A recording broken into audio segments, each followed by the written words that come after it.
તળાજામાં આજે જીવન જરૂરી વસ્તુની દુકાનો ખુલ્લી, તેની સાથે બિનજરૂરી દુકાનદારો પણ ખોલવાની તૈયારી થઈ અને પોલીસે શહેરની બજારોમાં રાઉન્ડની ચર્ચા સંભળાતા અમુક લોકો દુકાનો બંધ કરીને ભાગતા હતા, કેમ કે અમુક દુકાનદારને પણ ખબર છે કે તેને નથી ખોલવાની, છતાં શું સમજીને ખોલે તે સમજાતું નથી.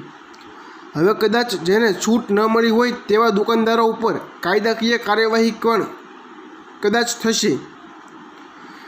તેમની સાથે આજે બિનજરૂરી કામકાજ વગરના રોડે ચડેલા ગાડીઓવાળા પણ ઘાયે ચડી ગયા. હવે તે બિનજરૂરી નીકળ્યા હોય કે કામે નીકળ્યા હોય તો નીકળવાનું કારણ દર્શાવી ન શક્યા હોય તેવી ઘણી મોટરસાઇકલો ડિટેન થઈ હતી.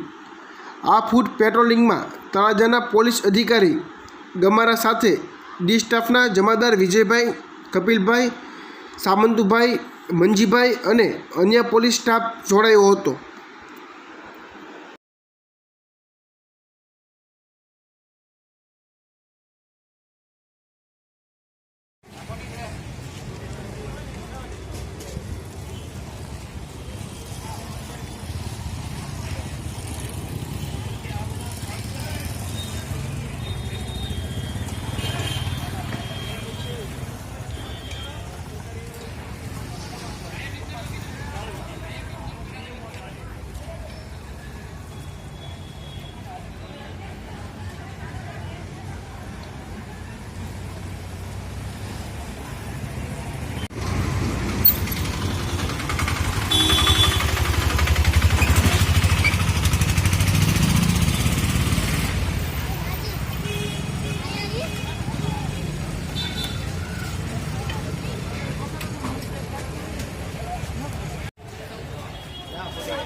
Okay.